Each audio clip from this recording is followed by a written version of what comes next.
నిమిషాలు రావాల్సి ఉంటే 1:47 మీకు ఇచ్చిన నేను మీ సంగతి చెప్తున్నా, వాళ్ళ సంగతి చెప్తా, నేను ఇస్తా, మాట్లాడండి. ఇవ్వలేదు మాట్లాడండి సార్, దయచేసి మీరు మా గొంతు నొక్కుతున్నారు. ఈ సభలో ఈ రోజు ఏ పార్టీకి ఎంత ఇచ్చారో చెప్పండి సార్. మీరు చెప్తాను నేను సభలో ఏ పార్టీకి ఎంత ఇచ్చారు, సభ్యుల సంఖ్య ఎంతో చెప్పండి, అప్పుడు బయటపడుతుంది. చెప్తాను. మా గొంతు నొక్కుతున్నారా లేదా చెప్తాను. అధ్యక్ష, రెండు విషయాలు అధ్యక్ష. ఉదయం గౌరవనీయులు ముఖ్యమంత్రి గారు ఆయన ఈ సభను తప్పుదోవ పట్టిస్తూ, పాపం తొందరపాటు ఎక్కువ మన ముఖ్యమంత్రి గారికి. ఐ సజెస్ట్ హిమ్, ఆయన కూడా సీనియర్ సభ్యులే, కానీ ఎవరో ఒక కాగితం తెచ్చేయగానే తొందరపడి మాట్లాడితే అది వారి గౌరవాన్ని తగ్గిస్తుంది, ఆ కుర్చీ గౌరవాన్ని తగ్గిస్తుంది. నేను వారితో ఏం కోరుతున్నా అంటే, మీరు ఒకటికి 2 సార్లు చెక్ చేసుకొని మాట్లాడితే ఈ సభ హుందాతనము, మీ హుందాతనం కూడా పెరుగుతుంది. నేను I would like to set the record అధ్యక్ష. వారిచ్చిన పేపర్ ఇది అధ్యక్ష. నేనేం చెప్పినా ఉదయం మాట్లాడేటప్పుడు, ఉదయ్ పథకములో కేంద్ర ప్రభుత్వము బలవంతంగా 9,000 కోట్ల అప్పు మన మీద రుద్దింది అని ఉదయం చెప్పాను.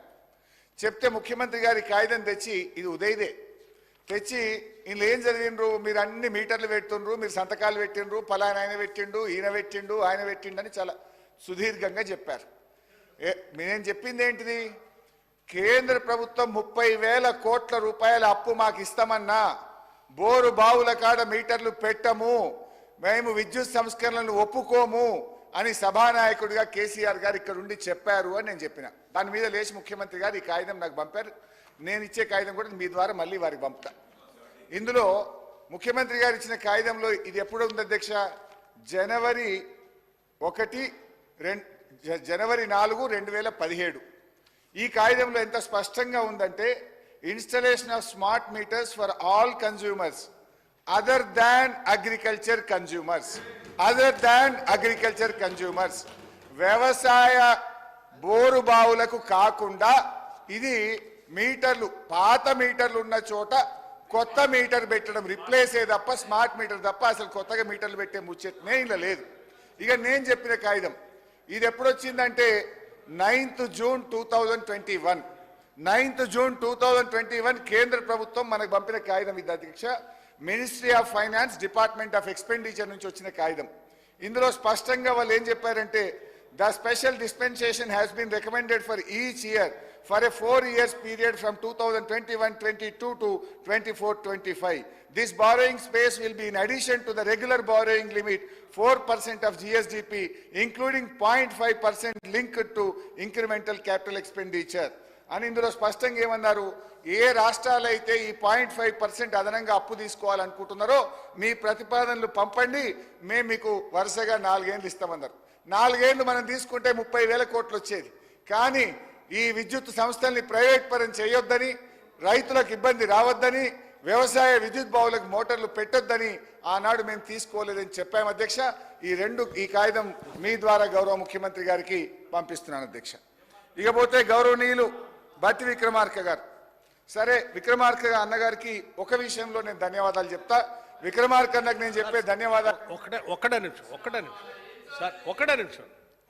ఎందుకంటే ఇప్పుడు మీరు ఏదో ఆ లేఖ చూపించి సభని రాష్ట్ర ప్రజలను కూడా అదేంటి తప్పుదోవ పట్టించే కార్యక్రమం ఉన్నారు. హరీష్ రావు గారు, ముఖ్యమంత్రి గారు ఏమన్నా మీకు చెప్పారా, మేము వ్యవసాయ పంప్ సెట్లకు ఏమైనా మీటర్లు పెడుతున్నాను? ఒక్క నిమిషం మేము పెడతామని చెప్పామా మీకు? మేము పెడతామని ఎప్పుడు చెప్పలేదు కదా. మీరు ఎందుకు అనవసరంగా చూపించేసి, మీరు తల్ల కిందలు తపస్సు చేసి ఇబ్బంది పెట్టినా మేము రైతులకి మీటర్లు పెట్టనే పెట్టం. రైతులకి మేము పవర్ ఇచ్చేది ఇస్తూనే ఉంటాం. మీరు అనవసరంగా మిస్గైడ్ చేసి ఇంకేదో మాట్లాడి చేయాలని ప్రయత్నం చేయబా. మీరు ఏం చెప్పారు ఆయన పెడతా అని? ఎట్లా అండి మీరు? మేము కూడా బీఆర్ఎస్ బాటలో వ్యవసాయ విద్యుత్ కనెక్షన్లకు మీటర్లు పెట్టమని చెప్పినందుకు వారికి ధన్యవాదాలు. రెండో విషయంలో కూడా నేను థ్యాంక్స్ చెప్పాలి బట్టి గారికి. ఉదయం ఆసరా పెన్షన్లు పెండింగ్లో ఉన్నాయని చెప్తే సాయంత్రం కల్లా రిలీజ్ చేసి పెన్షన్లు పెండింగ్ లేవని చెప్పినందుకు వారికి కూడా ధన్యవాదాలు. ఇక రెండో విషయం అధ్యక్ష, భట్టి గారు ఇప్పటిదాకా మాట్లాడారు. నిజంగా వారి మాటలు ఆ గోబల్స్ ఆయన బతుకుంటే మాత్రం ఇలా ఉరేసుకుంటుండే అట్లా ఉన్నాయి వారి మాటలు. ఇకపోతే అధ్యక్ష భట్టి గారు వారు ఓ మాట అన్నారు. నేను బిట్రేయల్ గురించి మాట్లాడితే భట్టి గారు చాలా బాధపడ్డారు. నేను అంటున్నాను అధ్యక్ష, గ్యారంటీలు అమలు ఎప్పుడని మాట్లాడితే మళ్ళా గదే పాత ముచ్చట చెప్పేటువంటి ప్రయత్నం భట్టి గారు చేశారు. నేను అనేది ఏంటంటే ఇవాళ నిజంగా బిట్రేయల్ చేయలేదా మీరు? ఇవాళ 100 రోజుల్లో 6 గ్యారంటీలు అమలు చేస్తామని బాండ్ పేపర్ మీద రాసిచ్చి 4000 పెన్షన్ ఇవ్వకుండా మోసం చేసింది నిజం కాదా? 2500 మహిళలకు ఇచ్చేది నిజం కాదా? విద్యార్థులకు భరోసా కార్డు ఇయ్యింది నిజం కాదా? అందువల్ల ఆ మాట మాట్లాడిన తప్ప మేము ఉద్దేశపూర్వకంగా మిమ్మల్ని ఏమి అనాలనుకోలేదు అధ్యక్ష. ఇకపోతే అధ్యక్ష ఇంకొక విషయంలో ఎక్సైజ్ విషయంలో ఆదాయం పెంచుతారా పెంచమా అని మేము అడిగాం. వారు మాట అన్నారు. వారు మాట్లాడుతూ షాపులు పోయి నెక్స్ట్ ఇయర్ది ముందే మీరు వేలం వేశారన్నారు. నెక్స్ట్ ఇయర్ది కాదు, అదే సంవత్సరం డిసెంబర్ 1వ తారీఖున కొత్త షాపులు స్టార్ట్ కావాలి. డిసెంబర్ అంటే మనం ఎలక్షన్స్లో ఉంటాం కనుక 2-3 నెలల ముందు యాక్షన్ చేసింది తప్ప 1 సంవత్సరం ముందుది చేయలేదు అధ్యక్ష. అయితే అధ్యక్ష ఎక్సైజ్ ఆదాయం వారన్నారు మేము ధరలు పెంచము, మాకు పెంచే ఆలోచన లేదు అన్నారు. ఇది బడ్జెట్ ఎస్టిమేట్స్ ఫర్ 2024-25 గౌరవనీయులైన ఆర్థిక మంత్రి గారు వారి సంతకం ఉంది, వారి పేరుంది, వారు పెట్టిన బడ్జెట్లోనే ఇందులో ఏం రాశారు అధ్యక్ష? ఎక్సైజ్ ఆదాయం ఏం రాశారు? ఒకటి ఎక్సైజ్ ఆదాయం ఎలా పెంచుతారో కూడా బడ్జెట్లో చెప్పారు. కానీ వారి మాటల్లో ఏమంటున్నారు? మేము ధరలు పెంచము, ప్రజల మీద భారం వేయము అని ఉపన్యాసంలో చెప్పారు. ఉపన్యాసంలో చెప్పింది నిజమా? బడ్జెట్ బుక్కుల్లో పెట్టింది నిజమా?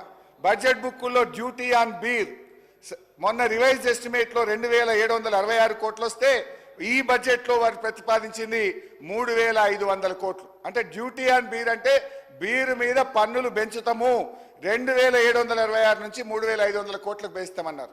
అదేవిధంగా డ్యూటీ ఆన్ స్పిరిట్స్ అంటే లిక్కర్ విస్కీ, దీని మీద గత సంవత్సరం 11,031 కోట్లు వస్తే దాన్ని 15,500 కోట్లకు పెంచుతామని స్పష్టంగా భట్టి గారి బడ్జెట్ బుక్లోనే ఉంది. అంటే ధరలు పెంచుతాం, పేదల రక్త మాంసాలు పీలుస్తామని బడ్జెట్ బుక్లోనే చెప్తారు, మరి పెంచలేదు అనే మాట ఎట్లా చెప్తారని అడుగుతా ఉన్నా అధ్యక్ష. ఇకపోతే హైదరాబాద్ త్రాగునీరు మేమే చేసామన్నారు. నేను వారిలాగా దీర్ఘంగా చెప్పను కానీ మరి మీ హయాంలో జలమండలి ముందు ధర్నాలు ఎందుకున్నాయి? మీ హయాంలో మరి ఎందుకు అసెంబ్లీలో త్రాగునీటి కోసం వాగ్యుద్ధాలు ఉన్నాయి? ఈ రోజు సార్ నేను హరీష్ రావు గారిని కోరుతా ఉన్నాను. మీరు స్పష్టంగా చెప్పారు 1, 2 అడుగుతూనే పోతా ఉన్నారు సార్. వారు క్లారిఫికేషన్ ఇస్తా ఉన్నారు. ఒక సందర్భంలో క్లారిఫికేషన్ 1, 2 అడగమని మీరు సూచిస్తే వారు మొత్తం మరొకసారి మొదలు పెట్టారు. ఆవు కదా స్పీకర్ సార్, నేను ఎక్కువ డీటెయిల్స్కి పోను కానీ షార్ట్గానే చెప్పే ప్రయత్నం చేస్తున్నా. అయితే త్రాగునీటిలో నేను మంత్రి గారు అన్నారు అంతా మేమే చేశామన్నారు. మరి గత కాంగ్రెస్ ప్రభుత్వం ఉన్నప్పుడు హైదరాబాద్లో ఎందుకు నీళ్ల కొట్లాటలు ఉన్నాయి? బిందెలు పట్టుకొని రోడ్డు మీదకి ఎందుకు వచ్చారు? ఎందుకు తాగునీటి వాగ్యుద్ధాలు అసెంబ్లీలో జరిగినాయని నేను అడుగుతా ఉన్నా. ఒకటి. రెండవది, గ్యాస్ సిలిండర్ల విషయంలో భట్టి గారు గొప్పగా చెప్పారు, మేము ఉచిత గ్యాస్ 500 రూపాయలకి ఇస్తున్నామన్నారు. రాష్ట్రంలో ఉన్న తెల్ల రేషన్ కార్డులు 90 లక్షలు, మీరు ఇచ్చింది ఇప్పటిదాకా 42 లక్షలు, అంటే సగం మందికి కూడా ఇయ్యలే. పోనీ ఆ 42 లక్షలకు ఎన్ని సిలిండర్లు ఇచ్చారు? 68 లక్షల సిలిండర్లు. అంటే ప్రతి కుటుంబానికి 1.5 సిలిండర్ కూడా ఇప్పటిదాకా 8 నెలల్లో మీరు ఇచ్చింది 1.3 సిలిండర్ మాత్రమే. 1.5 సిలిండర్ కూడా ఇవ్వలేదని వారి బుక్లోనే ఉందన్నటువంటి విషయాన్ని గుర్తు చేస్తా ఉన్నా. ఇకపోతే స్టాంప్స్ అండ్ రిజిస్ట్రేషన్ 4,000 కోట్ల ఆదాయం ఎట్లా పెంచుకుంటారని అడిగితే మేము ఎల్ఆర్ఎస్ చేస్తాము అన్నారు. అధ్యక్ష, ఎల్ఆర్ఎస్ ఆ రోజు మా ప్రభుత్వం తెస్తే గౌరవనీయులు భట్టి గారు, ముఖ్యమంత్రి రేవంత్ రెడ్డి గారు, అప్పుడున్న ఉత్తమ్ కుమార్ రెడ్డి గారు ఏమన్నారు? మీరు పేద ప్రజల రక్త మాంసాలు పిలుస్తారా? ఇది అన్యాయం, ఎల్ఆర్ఎస్ ఉచితంగా చేయాలని మమ్మల్ని తిట్టిపోశారు అధ్యక్ష. భట్టి అన్న అంటున్నాడు, తల ఊపిండ్రు. నేను బయటకు పోగానే ఆ వీడియోలు భట్టి అన్నకు పంపుతా. ఆనాడు ఉచితంగా ఎల్ఆర్ఎస్ చేయాలని బట్టి గారు అన్నరా లేదా, రేవంత్ రెడ్డి గారు అన్నరా లేదా, ఉత్తమ్ కుమార్ రెడ్డి వీడియోలు వారికి పంపుతా. ఒకవేళ మీ మాట మీద మీకు నమ్మకం ఉంటే, మీరు మాట మీద నిలబడే వాళ్ళైతే, మీకు నిజాయితీ ఉంటే, మీరిచ్చిన మాట కట్టుబడి 25 లక్షల మంది పేద ప్రజలకు ఎల్ఆర్ఎస్ ను ఉచితంగా చేయాలని చెప్పి నేను కోరుతా ఉన్నా. ఇక అధ్యక్ష కరెంటు విషయంలో బట్టన్న చాలా సుదీర్ఘంగా మాట్లాడారు. నేను రేపు మా విద్యుత్ శాఖ మంత్రి గారు పద్దులో వివరంగా ఆన్సర్ చెప్తారు. బట్ నాది సూటి ముచ్చట, ఇవాళ మీరు ఇంత కరెంటు చక్కగిస్తే ప్రజలు రైతులు రోడ్ల మీద వచ్చి ధర్నాలు ఎందుకు చేస్తున్నారు, పవర్ ఇంటరప్షన్స్ ఎందుకున్నాయి, ఇది ప్రజలు చూస్తా ఉన్నారు అధ్యక్ష. ఇకపోతే అధ్యక్ష సీతారామ విషయంలో మాత్రం తప్పకుండా మా బట్టి గారికి సన్మానం చేయాల్సిందే. 75 కోట్లు ఖర్చు పెట్టి 1,25,000 ఎకరాలకు నీళ్ళు ఇచ్చామన్నారు. అంటే మేము పంప్ హౌజులు కట్టండి, పవర్ హౌజులు కట్టండి, కెనాళ్ళు కట్టండి, మేము పైప్ లైన్లు వేయందే ఇదంతా జరుగుతుంది అధ్యక్ష. ఇది పూర్తిగా సత్యదూరమైనటువంటి విషయం. ఇక నేను కొన్ని క్లారిఫికేషన్ సూటిగా అడాలనుకుంటున్నా. మరి బట్టి గారు కొంచెం రాసుకోవాలని నా రిక్వెస్ట్, సూటిగా సమాధానం చెప్పాలని రిక్వెస్ట్. ఒకటి అధ్యక్ష, సరే ఆసరా పెన్షన్ అయితే ఇచ్చిండ్రు, సంతోషం. ఇవాళ కేంద్ర ప్రభుత్వం నుంచి 800 కోట్లు ఉపాధి హామీ డబ్బులు వచ్చినాయి. దానికి మ్యాచింగ్ గ్రాంట్ 350 కలిపి ఆ 1150 కోట్లు వెంటనే ఉపాధి హామీ బిల్లులు చెల్లించాలని, మెటీరియల్ కాంపోనెంట్ డబ్బులు ఎప్పట్లోగా విడుదల చేస్తారో చెప్పాలి. నంబర్ 1. నంబర్ 2, ఫైనాన్స్ కమిషన్ నుంచి ఢిల్లీ నుంచి 500 కోట్లు వచ్చినాయి, 3 నెలలు దాటింది. అవి ఎప్పట్లోగా గ్రామ పంచాయతీలకు విడుదల చేస్తారు. గ్రామ పంచాయతీలో బుగ్గలు వేయడానికి, ట్రాక్టర్ల డీజిల్ వేయడానికి, బ్లీచింగ్ పౌడర్ కు డబ్బులు లేని పరిస్థితి ఉంది. మీరు రాష్ట్రం ఇవ్వకపోయినా ఆ ఢిల్లీ నుంచి వచ్చిన 500 కోట్లు ఎప్పట్లోకి ఇస్తారో చెప్పండి అధ్యక్ష. అదేవిధంగా ఇవాళ ఏసీడీపీ విషయంలో ముఖ్యమంత్రి గారితో ఉప ముఖ్యమంత్రి గారితో అదొక విజ్ఞప్తి. గతంలో ఇక్కడ జానారెడ్డి గారు లేచి ఏసీడీపీ నిధులు అధికార పక్షంతో పాటు ప్రతిపక్షానికి కూడా సమానంగా ఇవ్వాలని అడగగానే ఆనాటి సభానాయకుడు, ఎందుకంటే ఆ రోజు జానారెడ్డి గారు ఏమన్నారు, ఎంపీ ఫండ్స్ ఏ పార్టీ అయినా అందరికీ 5 కోట్లు వస్తున్నాయి, ఎమ్మెల్యే ఫండ్స్ కూడా అట్లే ఇవ్వాలని జానారెడ్డి గారు కోరంగానే కేసీఆర్ గారు లేచి అప్పటిదప్పుడు ఒప్పుకొని అధికార పక్ష ఎమ్మెల్యేలతో సమానంగా ప్రతిపక్ష ఎమ్మెల్యేలకు ఇచ్చారు. మీది ప్రజాప్రభుత్వం అన్నారు, మీది ప్రజాపాలన అన్నారు, అందరికీ సమపాలన అన్నారు. దయచేసి ఏసీడీపీ నిధులు ముఖ్యమంత్రి గారు ఈ 5 కోట్ల రూపాయలు మరి అధికార పక్షంతో పాటు ప్రతిపక్ష ఎమ్మెల్యేలకు కూడా సమానంగా ఇవ్వాలని మీ ద్వారా గౌరవ ముఖ్యమంత్రి గారిని ఉప ముఖ్యమంత్రి గారిని కోరుతున్నాం. అదేవిధంగా 3,500 ఇండ్లు ప్రతి అసెంబ్లీ కాన్స్టిట్యున్సీకి ఇస్తామన్నారు. ఆ ఇండ్లు కూడా దయచేసి మరి అధికార పక్షంతో పాటు ప్రతిపక్ష ఎమ్మెల్యేలకు కూడా అందించాలని మీ ద్వారా కోరుతా ఉన్నాం అధ్యక్ష. అదేవిధంగా గౌరవనీయులు బట్టి గారితో నాదొక విజ్ఞప్తి అధ్యక్ష. చాలా మంది పేదలు 5 లక్షలు 10 లక్షలు 20 లక్షల లోపు బిల్లులు ఉన్న వాళ్ళు చాలా మంది తిరిగి అలసిపోతా ఉన్నారు. గతంలో మా ప్రభుత్వం ఉండగా మార్చి నెలలో ₹1 కోటి లోపు ఉన్న బిల్లులన్నీ క్లియర్ చేసేవాళ్ళం. దయచేసి ఆ చిన్న వాళ్ళకు ₹1 కోటి లోపు బిల్లులు ఉన్నాయని కూడా గత ప్రభుత్వాల్లో చేసినట్టుగా క్లియర్ చేయాలని, అవి ఎప్పట్లోగా చేస్తారో కూడా చెప్పాలని కోరుతా ఉన్నా అధ్యక్ష. అదేవిధంగా కళ్యాణ లక్ష్మి దాదాపు 1.5 లక్షల మంది పెళ్లిళ్ళై చెక్కుల కోసం ఎదురు చూస్తా ఉన్నారు. దాన్ని గ్రీన్ ఛానల్లో పెట్టి కళ్యాణ లక్ష్మి చెక్కులన్నీ కూడా విడుదల చేయాలని కోరుతా ఉన్నాను. ఫీజు రియంబర్స్మెంట్ డబ్బులు నేను డీటెయిల్ గా చర్చ వచ్చినప్పుడు మాట్లాడతా. 2014-15 మా ప్రభుత్వం అధికారంలోకి వచ్చినప్పుడు గత ప్రభుత్వం విడిచిపెట్టిన 2,200 కోట్లు మొదటి సంవత్సరంలోనే ఫీజు రియంబర్స్మెంట్ ఇచ్చాం. It is a continuous process. దయచేసి ఫీజు రియంబర్స్మెంట్ ఎప్పట్లోగా చెల్లిస్తారో చెప్పాలని కోరుతా ఉన్నాను అధ్యక్ష. ఇకపోతే గౌరవనీయులు బట్టి గారితో ఈ ప్రభుత్వ పాఠశాలల్లో మిడ్ డే మీల్స్ వండినటువంటి వర్కర్స్ కు జీతాలు కానీ వంట వండిన సామాగ్రి కూడా పెండింగ్ ఉంది. దయచేసి దాన్ని కూడా తొందరగా రిలీజ్ చేయాలని చెప్పి నేను కోరుతా ఉన్నా. ఈ రోజు కూడా మోడల్ స్కూల్ టీచర్లకు 27వ తారీఖు వచ్చినా ఇంకా జీతాలు పడలేదు. మీరు 1వ తారీఖు జీతం అన్నారు. మోడల్ స్కూల్లో పనిచేసే టీచర్లకు ఇంకా 9-10 జిల్లాల్లో జీతాలు పడలేదు. అదేవిధంగా సర్పంచులు ఎంపీటీసీలకు దాదాపు 5 నెలల జీతం పెండింగ్ ఉన్నది. వాళ్ళ పదవీ కాలం ముగిసినా వాళ్ళకు ఇచ్చే హానరోరియం పెండింగ్ లో ఉంది. దయచేసి వాటిని విడుదల చేయండి. పాపం సర్పంచులు ఎంపీటీసీలు దిగిపోయారు. హరీశ్రావు గారు. వాళ్ళ చిన్న చిన్న బిల్లులు పెండింగ్ ఉన్నాయి. దయచేసి వాటిని కూడా వెంటనే రిలీజ్ చేయాలని చెప్పి నేను కోరుతా ఉన్నాను. పద్దులు వచ్చినప్పుడు మాట్లాడాలి. స్ట్రైట్ గా అడుగుతున్నాయి కదా సార్, నేనేం డీవియేషన్ చేయట్లేదు కదా సార్. బాయ్ సార్ మీకు కూడా మంచిదేనే, మీ కాన్స్టిట్యున్సీలో పనులు ఇవాళ పింఛన్ పడ్డది కదా. నేను అడిగితే ఇవన్నీ పడితే మీకే లాభం కాదే, నన్ను ఎందుకు అడ్డుకుంటారే? మీరు ఎట్లా అడగలేరు, మమ్మల్ని అడగనియండి. మీకే లాభం మీ కాన్స్టిట్యున్సీలలో. ప్లీజ్ ప్లీజ్ అధ్యక్ష ప్లీజ్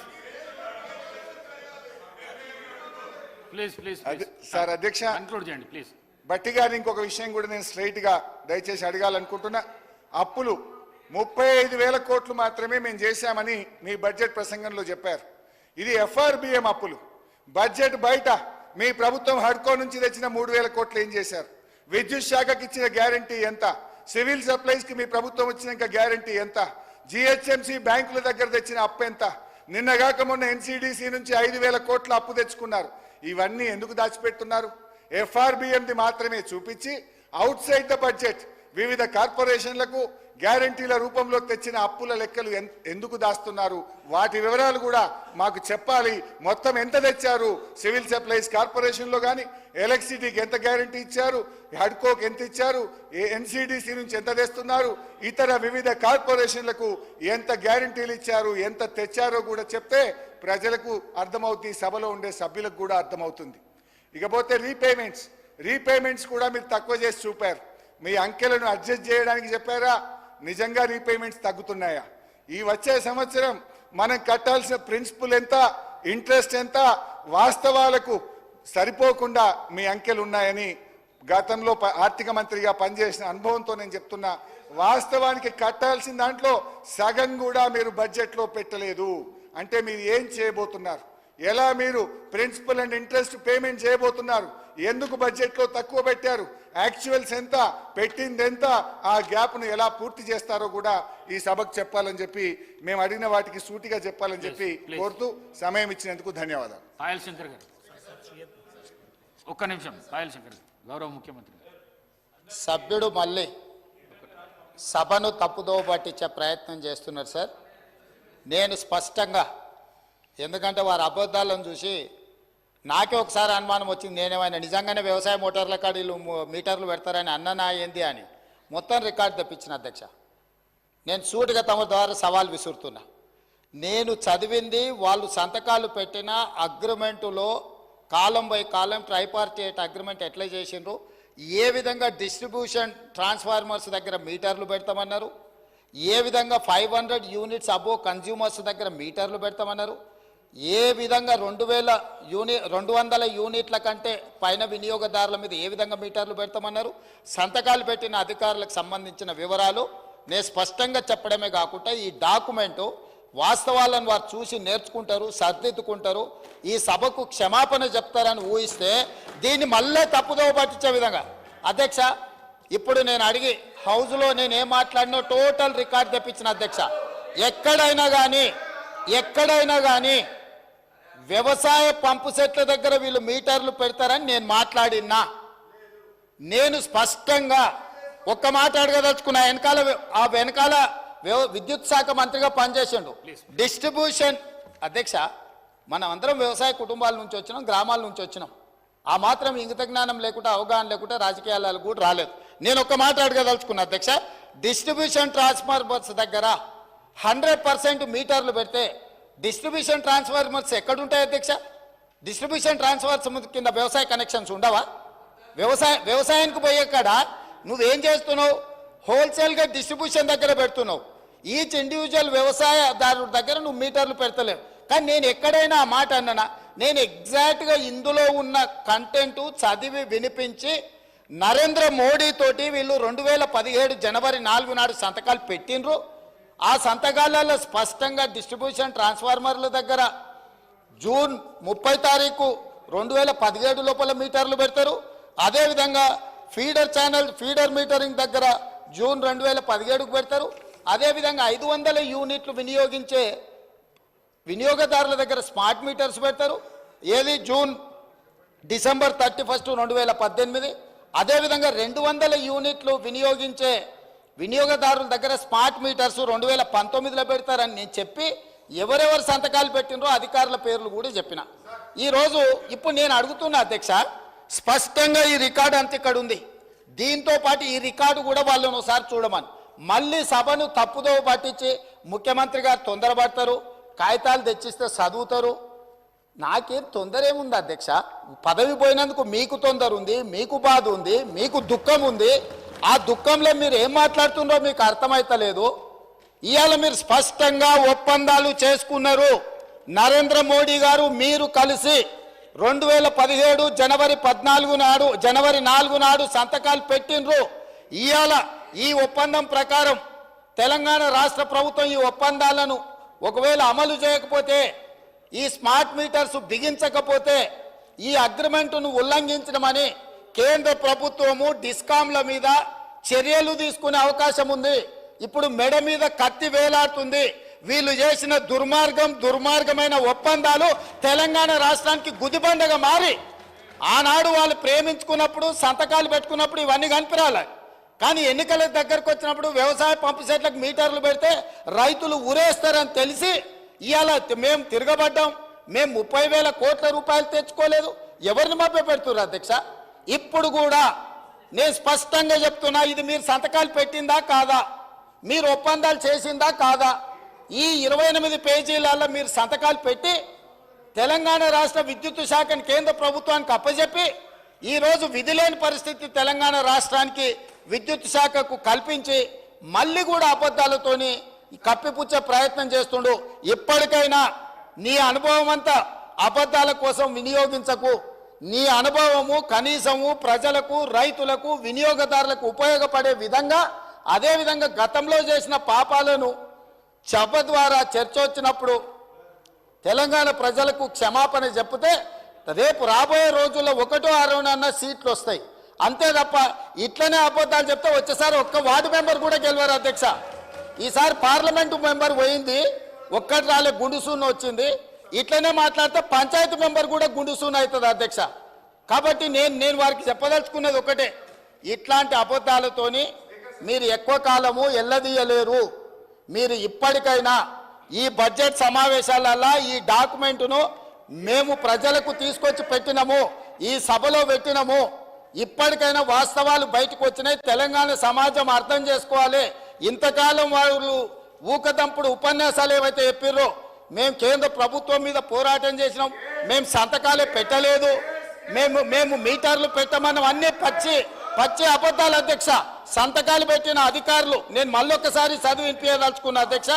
ప్రభుత్వం తరఫున పోయి సంతకాలు పెట్టింది Ajay Mishra IAS, special chief secretary energy department government of Telangana, and southern discom power distribution company of Telangana limited Shri Raghuma Reddy, chairman and managing director. At the same time northern power distribution company limited of Telangana, A Gopalarao, chairman and managing director.